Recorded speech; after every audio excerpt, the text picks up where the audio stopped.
जमुआ के झारखंड धाम में केंद्रीय गृह मंत्री अमित शाह शुक्रवार को परिवर्तन संकल्प सभा में शामिल हुए। यहां से परिवर्तन संकल्प यात्रा की भी शुरुआत की गई। मौके पर इन्होंने कहा कि झारखंड में जेएमएम के नेतृत्व वाली सरकार ने आदिवासियों, दलितों और महिलाओं के साथ अन्याय किया है। खनिज संपदा से समृद्ध झारखंड में देश का खजाना भरने की क्षमता है, लेकिन युवा नौकरी के लिए दूसरे राज्यों में जाते हैं। केंद्र की यूपीए सरकार ने 10 साल में झारखंड को 84,000 करोड़ रुपए दिए। पीएम मोदी ने 3.81 लाख करोड़ रुपए मंजूर किए। उन्होंने कहा कि हमारे झारखंड में जिस प्रकार से घुसपैठ हो रही है, अगर इसी प्रकार से चला तो 25 से 30 साल में ये घुसपैठिए यहाँ बहुमत में आ जाएंगे। ये हमारी सभ्यता को नष्ट कर रहे हैं, हमारी संपत्ति को हड़प रहे हैं, हमारे रोजगार को लूटने का काम कर रहे हैं। कांग्रेस पार्टी ने सबसे पहले 50 साल तक काका कलेलकर की रिपोर्ट को दबाकर रखा, फिर मंडल कमीशन को इंदिरा गांधी ने लागू नहीं होने दिया। इसका विरोध राजीव गांधी ने भी किया। कांग्रेस पार्टी ने ओबीसी कमीशन को 70 वर्षों तक मान्यता नहीं दी। मोदी ने पिछड़ा वर्ग कमीशन को संवैधानिक मान्यता दी। उन्होंने जनता से अपील किया कि आगामी विधानसभा चुनाव में झारखंड की हेमंत सरकार को उखाड़ फेंके। उन्होंने झारखंड की सरकार पर युवाओं के भविष्य से खिलवाड़ का आरोप लगाते हुए केंद्रीय गृह मंत्री ने कहा कि यहाँ एक के बाद एक पेपर लीक हो रहे हैं। Academic council, junior engineer, lab assistant, नगर पालिका, ग्रेजुएट लेवल की नौकरी और जेपीएससी के पेपर लीक हुए। सच तो यह है कि यहाँ पैसा लेकर पेपर बांटे जा रहे हैं। भारतीय जनता पार्टी की सरकार बनते ही पेपर लीक के तमाम मामलों में सख्त कार्रवाई होगी। परिवर्तन यात्रा कार्यक्रम में केंद्रीय गृह मंत्री अमित शाह के अलावा केंद्रीय कृषि मंत्री शिवराज सिंह चौहान, केंद्रीय बाल विकास मंत्री अन्नपूर्णा देवी, झारखंड चुनाव प्रभारी सह असम के मुख्यमंत्री हेमंता बिश्वा शर्मा, प्रदेश अध्यक्ष बाबूलाल मरांडी, प्रतिपक्ष के नेता अमर बावरी, पूर्व मुख्यमंत्री अर्जुन मुंडा, चंपाई सोरेन, जमुआ विधायक केदार हाजरा, पूर्व विधायक निर्भय कुमार शाहबादी, पूर्व प्रदेश अध्यक्ष रविंद्र राय, पूर्व विधायक नागेंद्र महतो, जिला परिषद अध्यक्ष मुनिया देवी, उपाध्यक्ष छोटेलाल यादव, दिनेश प्रसाद यादव, नवीन सिन्हा, पूर्व आईजी लक्ष्मण सिंह, प्रणव वर्मा, दिलीप वर्मा, नूनूलाल मरांडी, प्रकाश सेठ, कामेश्वर पासवान, इंजीनियर विनय सिंह, जयप्रकाश मंडल, शालिनी वैसखियार, प्रोफेसर विनीता कुमारी, उषा कुमारी समेत पार्टी के कई पूर्व सांसद व पूर्व विधायक मौजूद थे। कार्यक्रम के बाद केंद्रीय गृह मंत्री अमित शाह प्रसिद्ध तीर्थ स्थल झारखंड धाम मंदिर जाकर भगवान भोलेनाथ के चरणों में माथा टेक कर पूजा अर्चना किया। प्रणाम कर मेरी बात की शुरुआत करना चाहता हूँ। भाइयों बहनों, मैं हेलीपैड से सीधा झारखंडी धाम जाने निकला, मगर पूरा रास्ता ब्लॉक है, पब्लिक है, लोग ही लोग है। आऊंगा फिर से, बाबा का दर्शन भी जरूर करूंगा, परंतु एक बार कहकर जाता हूं, बाबा का चरणों में वादा कर जाता हूं, अब भाजपा की सरकार बना दो, झारखंडी बाबा का धाम पूरे भारत में मशहूर हो, ऐसा परिवर्तन। भाइयों बहनों, आज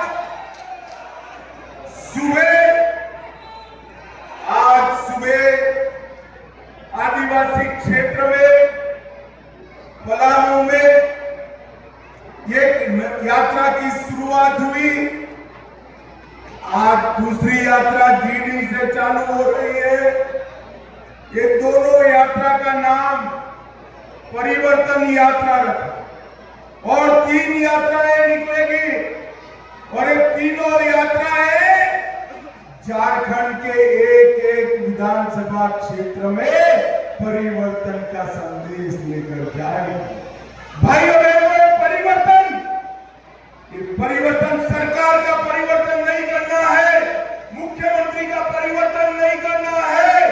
ये परिवर्तन मेरे मूल निवासी सदान भाई, ओबीसी भाई, आदिवासी और दलितों के जीवन में परिवर्तन करने का संकल्प का एरिया। झारखंड के युवाओं के साथ अन्याय किया। ये सरकार ने झारखंड के पिछड़े वर्ग के साथ अन्याय किया। इस सरकार ने झारखंड के दलितों के साथ अन्याय किया, इस सरकार ने झारखंड के आदिवासियों के साथ अन्याय किया और इस सरकार ने झारखंड की माताओं बहनों के साथ अन्याय करने का काम किया है।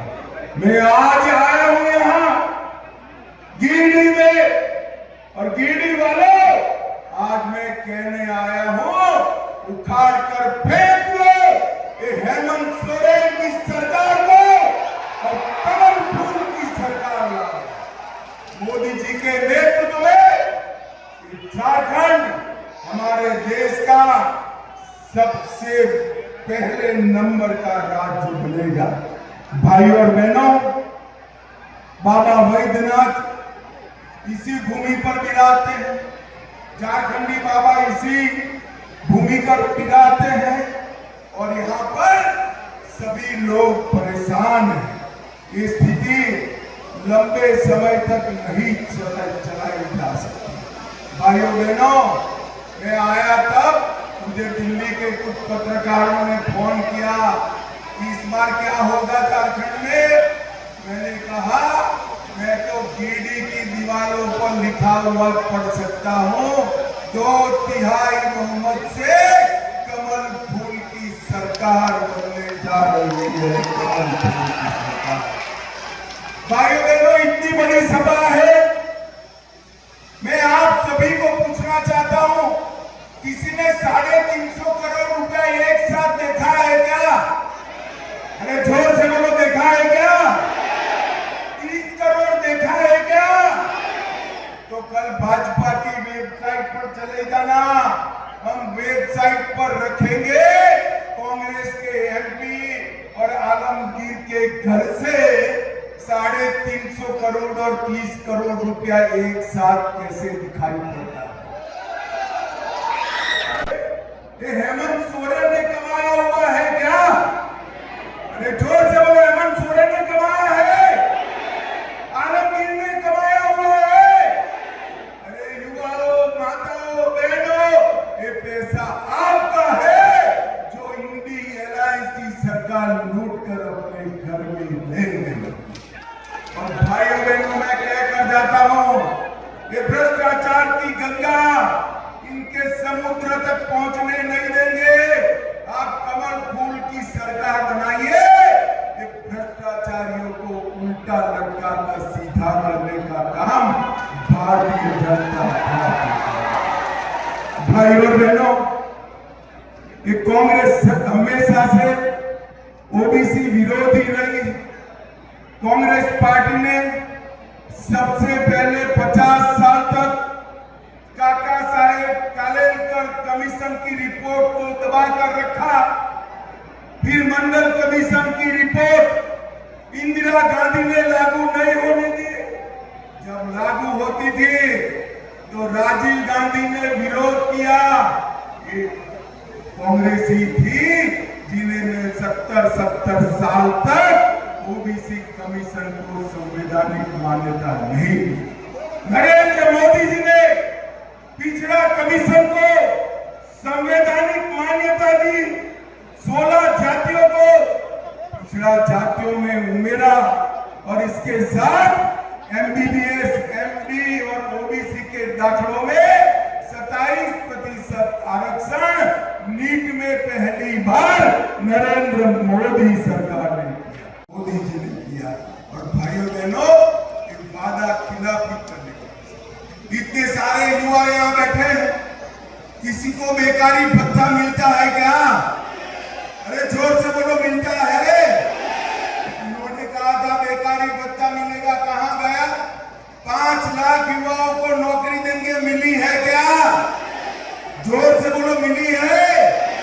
अरे अयोग्यता के कारण, सरकार की अक्षमता के कारण दौड़ा कर हमारे युवाओं को मौत के घाट उतारने का काम ये हेमंत सोरेन की सरकार ने करा है। भाइयों बहनों, उन्होंने सदाकों के सारे मसले, मूल निवासियों के मसले हल करने का कहा था। एक भी समस्या हल हुई है क्या? जोर से बोलो, हुई है? ये खामोश रहने वाली और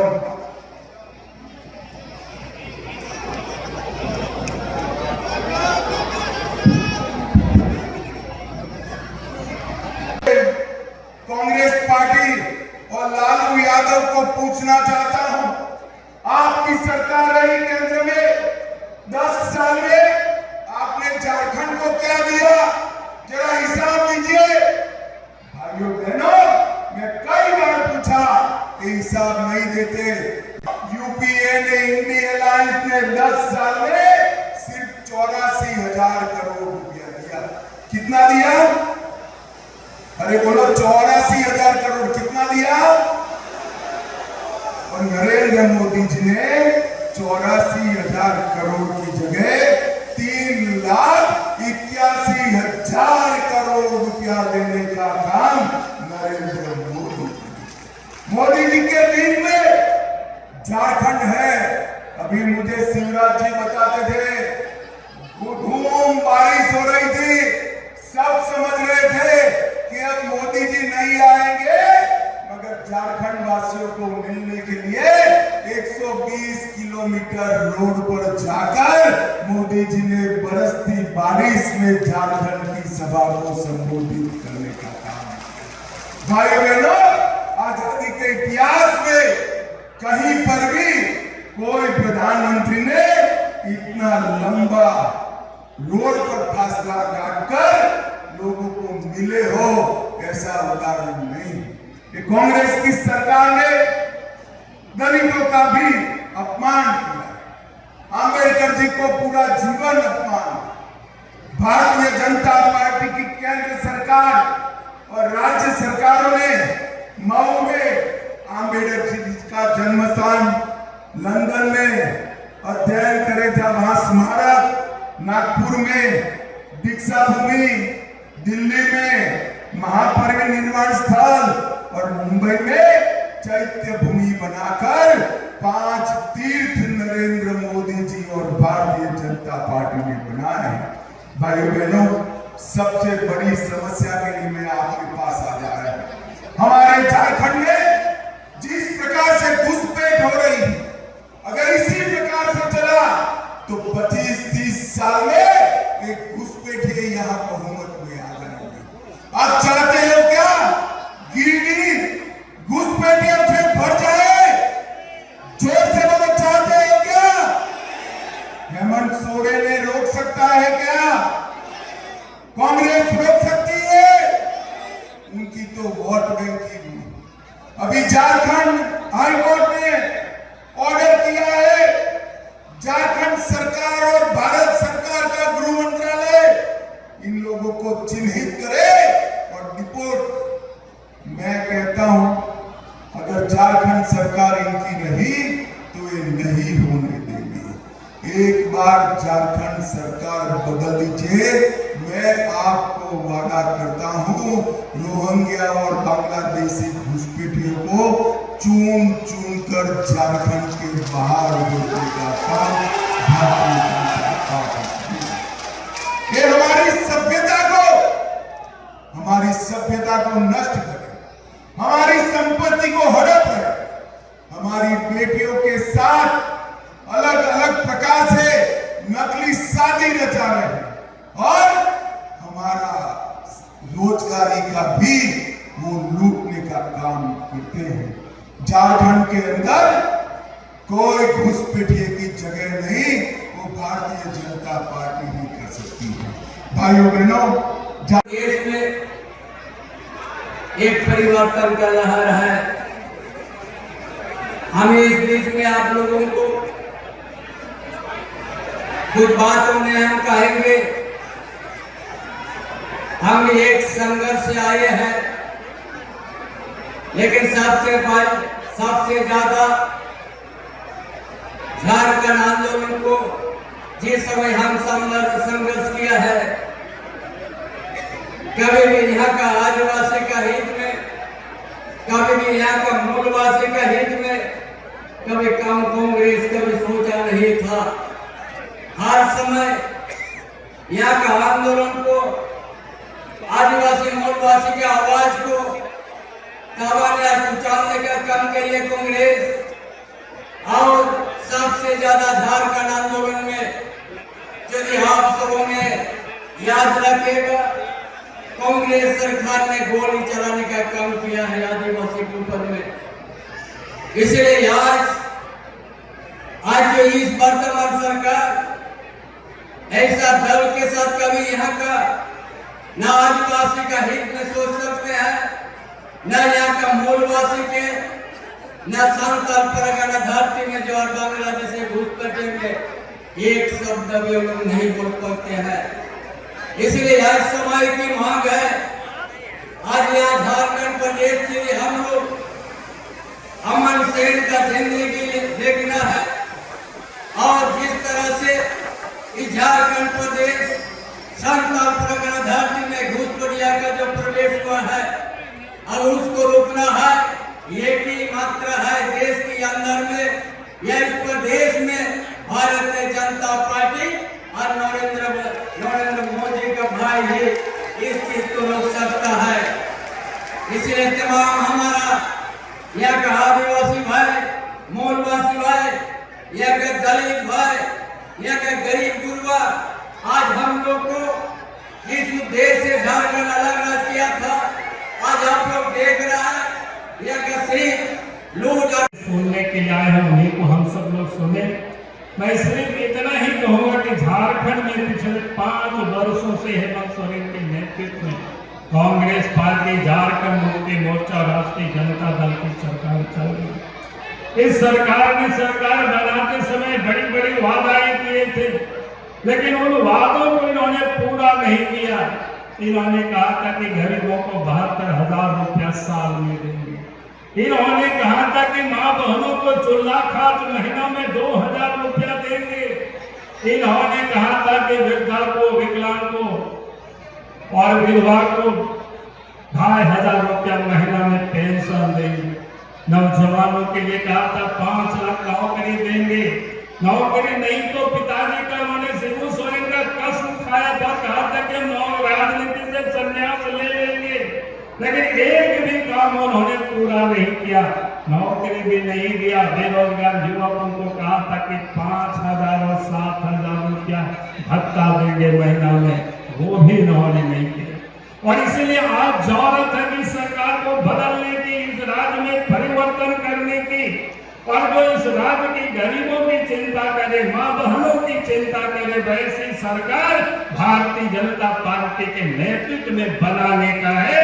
यही परिवर्तन के लिए आज ये यात्रा प्रारंभ हो रही है। और इसलिए मैं इतना ही सिर्फ निवेदन करूंगा, आज आप देख रहे होंगे नौजवानों को रोजगार तो दे नहीं रहे, लेकिन इन्होंने मौत दिया है।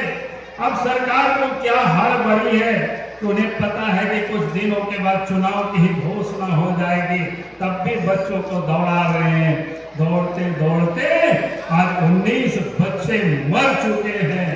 यानी आप समझ सकते हैं, जॉब दे नहीं रहे, मौत सरकार दे रही। यहाँ के भी धनवार के बच्चे कल दौड़ते उनका मृत्यु हो गया है। अब कितनी दुखद है, जवान बच्चे मर गए विरमची रात। अब जरा सोचिए, उन सब के लिए मैं श्रद्धांजलि भी अर्पित करता हूँ। और मैं फिर से यही कहूँगा, ये सरकार झारखंड के नौजवानों को रोजगार दे नहीं रही है, मौत दे रही है। ऐसी सरकार को हमें बदलनी है, ऐसी सरकार को हमें परिवर्तन करनी है झारखंड में। यही निवेदन, यही अपील के साथ मैं अपनी बातों को समाप्त करता हूँ। बहुत बहुत धन्यवाद। जय हिंद, जय झारखंड।